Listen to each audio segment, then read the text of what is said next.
They were very, very sweet times. And anyway, Srila Prabhupada came and we had a double-decker bus, and Deepak was actually the temple president in Sydney at the time, very loving person. I have a great debt to Deepak Prabhu, Charu Prabhu. These are like my real gurus, you know.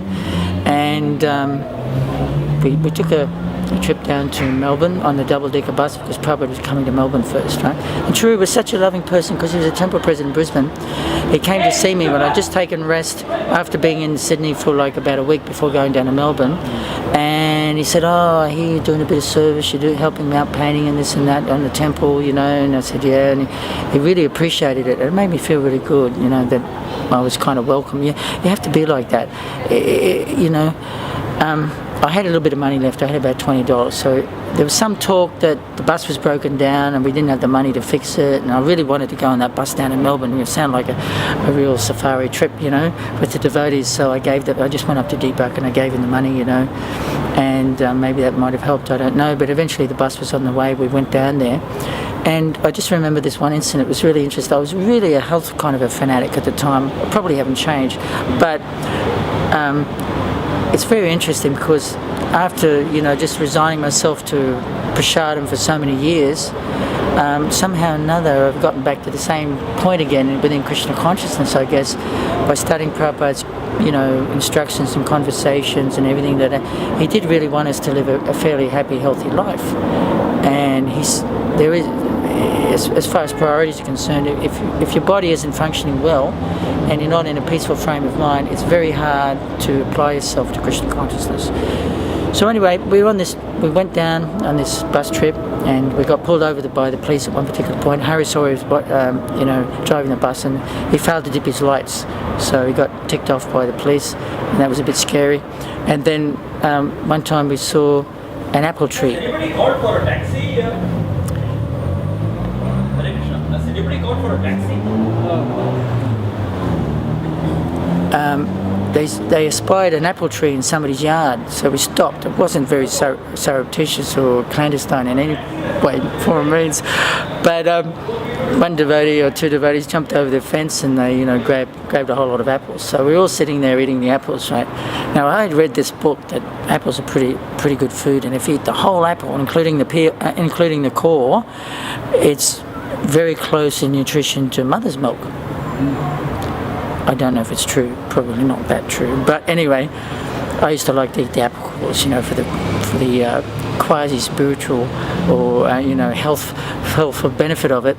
So the devotees are eating, and then some of them starting to throw the cores out of the window, and I said, "Hey, I'll have those." So I went around collecting the apple cores and I was eating them, right? I got a few strange looks from the devotees, but in retrospect now I can understand it, thinking, hey, should I give this guy my remnants and not? Should I be merciful and give them, you know? Anyway, I was happily chewing on these. I might have got some benefit from that, you know. Prasadam with devotees, remnants. So anyway, it was a great thing. We went to Melbourne and with the Srila Prabhupada's Association and powerful lectures. One lecture Prabhupada gave in St Kilda in the Palais Theatre. I think it would have been that year, I'm pretty sure. It might have been 73, but anyway, there was a knockout, that one. And somebody asked, it was like really one of those eclectic mixes of, you know, kind of early 70s, half hippie type people, you know, but inquiring about, you know, university students and things like that. But so somebody asked a question at the end about, well, there's so many swamis and gurus and this and that, what can you do? And Prabhupada said, I can save you from death.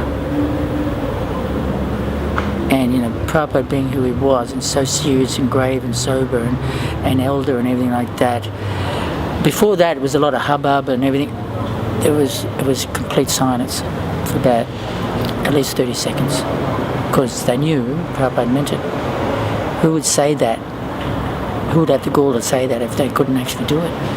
So everything just sobered up completely.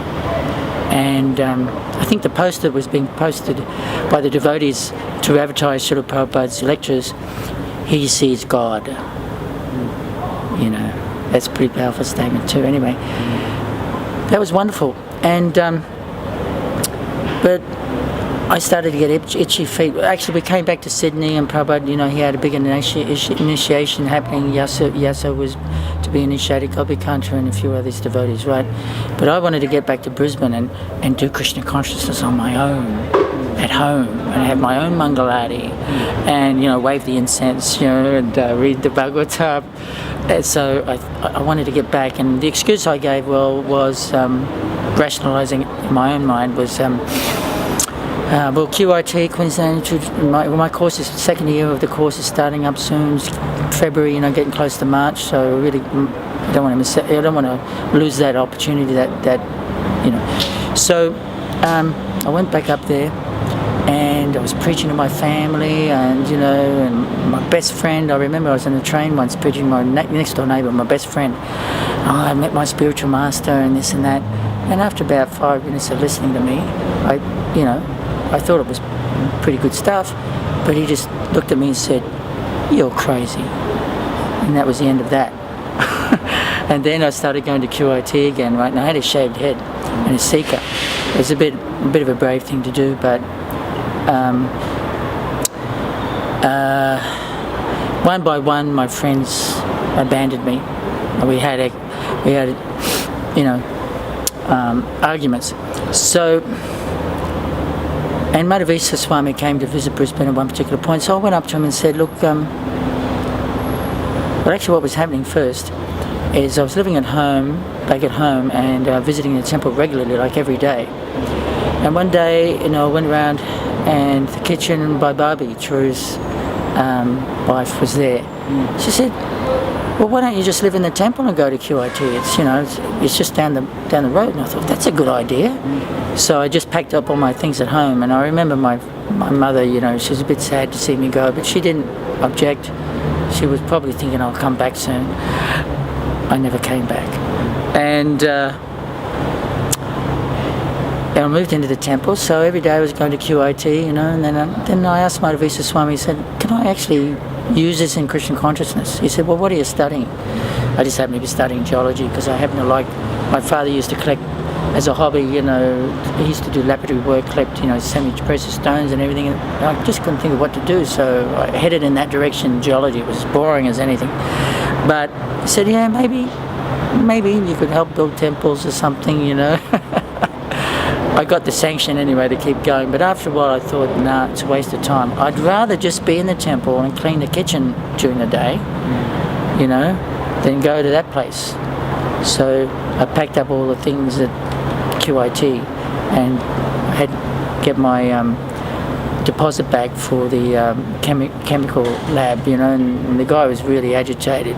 He thought I was really making a retrograde step by giving up my education to join the Haris, Hare Krishnas. But he gave me the money back, and that was it. So I was living in the temple, and then I used to see the Sankirtan devotees coming back from Sankirtan, book distribution, magazines basically. And I have to say this,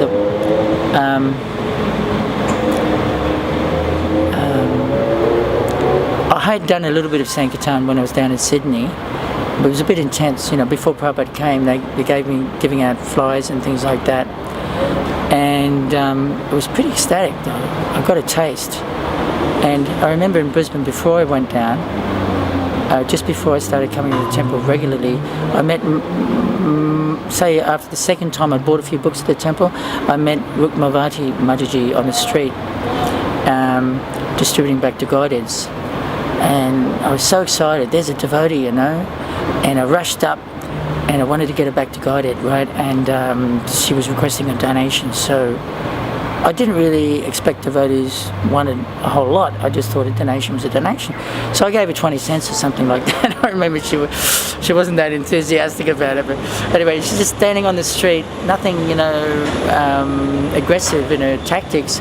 She just had a whole, an armful of back to Goddess, and she's just holding out a few, And I rushed up and took one anyway, and was so ecstatic about it. So later on, when the devotees were coming back from Sankirtan, I saw how ecstatic they were. I thought, yeah, this is for me.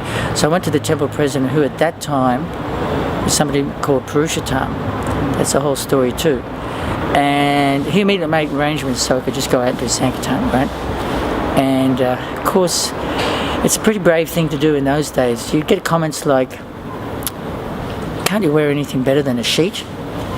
You know, from businessmen walking past, you know, in their nice suits and everything. But, and I was a very, very shy person, really, and it was hard for me to actually accost people. And but somehow or another, I remember somebody called Raghunath. He was an early disciple of Prabhupada in Australia, and he took me out one Saturday morning to shoot Srimad Bhagavatams. And I remember it was the first Canto Part 3, the very first one I was able to sell. Somehow or another, I got the person to stop.